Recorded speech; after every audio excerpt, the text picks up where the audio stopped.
So it's kind of a sunny, then it gets rainy, then it gets sunny again, then it gets rainy Saturday.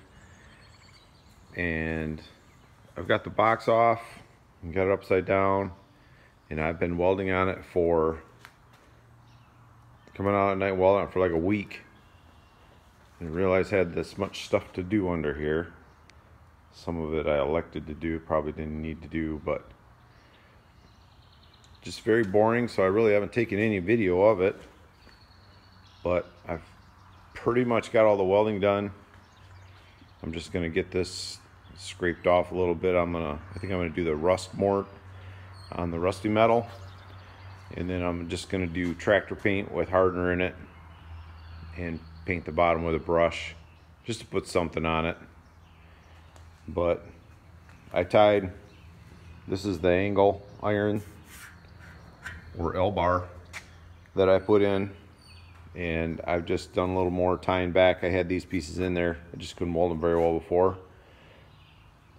These are, I don't know if I mentioned this, but when I had it on the truck, I pulled the fenders out enough so I had about an inch clearance, and then I added these spacers in, and they were, you know, some were half, some were inch, to keep the fenders out off the tires. And then I welded where my filler tube thing is, I kind of welded this side too. I know I probably didn't need to, but just went in and welded that. Also on the front here, I ran another bead along the front. Where this brace comes up, I've capped it, tied it back to here. Add a little piece to tie, I think that used to be the seat belt mount. Tie that in there, and just, I had this plate in, I just couldn't weld it before.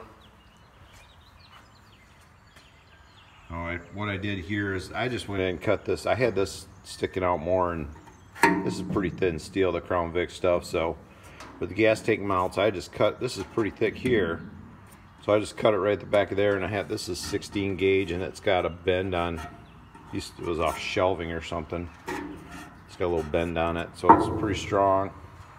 So I put one of those at each mount. Oh, they had like a rubber drain here. I just hit this with a torch a little bit and they fell right off. They're kind of glued on. That kind of worked out good. And then because I'm putting the UVAT back on with these hideous welds here, I just cut it because I didn't want to get underneath and try to weld, so I just cut a slot and stuck them through. Welded that there. I keep reminding myself that nobody's going to be seeing these welds under here. Oh, and then I've been rerunning the weld. This thicker steel, I guess I didn't have my heat high enough when I was doing it from the top, and the bottom weld didn't look so good. So where I can, I just been running another bead on there. There's my drain hole. I kind of added some, because that's just going to be a sheet metal. You could tear there, so I tried to reinforce it a little bit. Filled in a couple more holes. This truck had so many holes drilled in it. This is the other side without the filler. So I think I've cut this away about as much as I can, that original Crown Vic piece. And this is kind of, because it takes a lot of structure out of the bed when you do that, so I'm hoping that kind of welding it very well will replace some of that. But that's about it. I guess I didn't mean to make a 3-minute 56-minute segment right here, but scuff this up, get this ready so I'm not going to put a lot of work into it, just kind of knock off the loose stuff. Flip it over, cut the X-brace off, double check the other side, get it ready for paint. So it's coming along. Well, Nick and Alex just helped me flip this over. It's time to cut this X-brace off. See if we get any movement when we cut it off.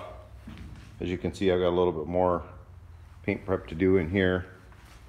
But once again, I'm not gonna get all crazy with it. I just want to get the loose stuff off so the bed liner sticks good, and whatever else I do in here for protecting it.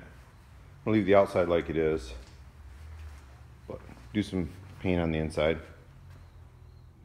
Well, got loose. It did move a little bit, but I actually think it was because I welded that cross together after I had it welded on. I think if I was going to do an X-brace again, I would weld that first, let it cool down, because I actually think that the movement was mostly just the stresses set up when I welded that. So that would be something I would do different. I would weld that first and then let it cool down and then weld it to the truck, because I'm pretty sure that I put it all on here and tacked the corners and then welded that pretty substantially. Or it may be because I was using that to lift it. Maybe it bent it a little, I don't know. But it's all free and finally time to take it off, and I can see for the first time what it looks like without it on there.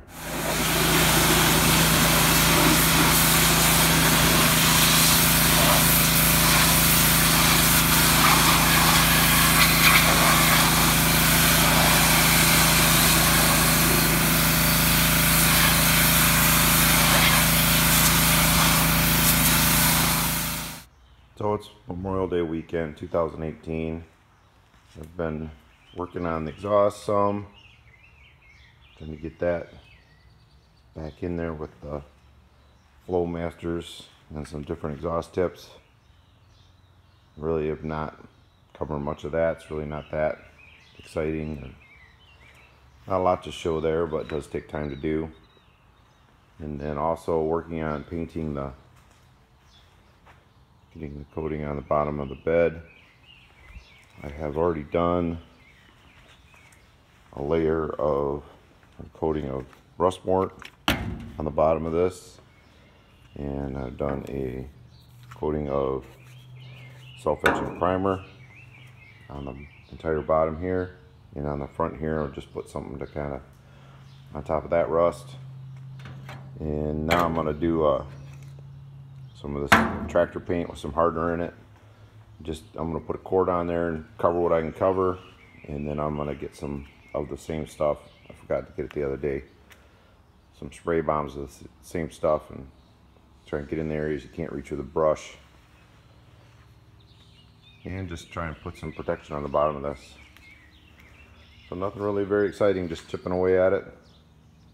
Been pretty busy opening up the pool, volleyball tournaments, life in general, but sneaking out here when I can. That's where I'm at. Sorry for getting any wind noise.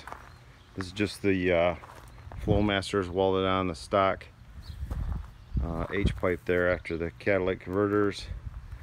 Use the stock hangers.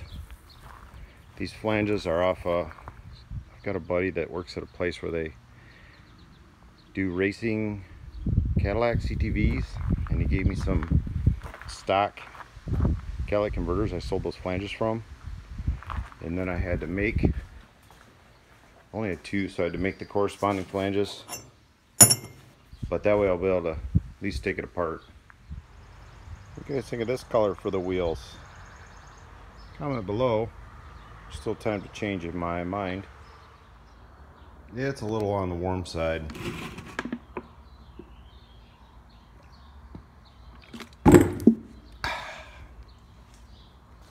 When you're drinking tea out of the gallon.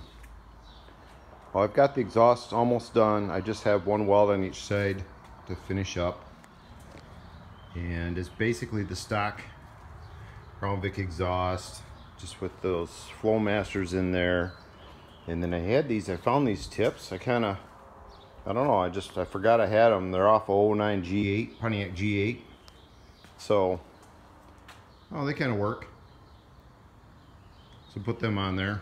So now I gotta pull the exhaust back off and pull the bumper off, finishing touches on the bumper, throw some paint on it, finish welding the exhaust. Well, I did put a flange. Those are the flanges I put in that I mentioned. And I've got, I know lighting's not very good in here, but I brushed on that black matte tractor paint with the hardener in it. It's not pretty, but this, just to keep the rust, kind of keep the rust at bay. And then I'll run around, like inside where the gas tank straps go, I've got a can of the spray paint of the same stuff, so I'll let this dry for a day and then I'll hit those spots. Then I got some more painting to do on this, and throw the gas tank back in it, start getting it ready to go. I want to throw a coat of paint on this frame once I get everything off.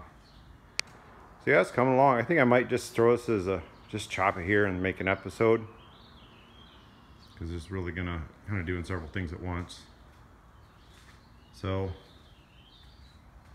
it's coming along. Still a little ways to go. Thanks for watching.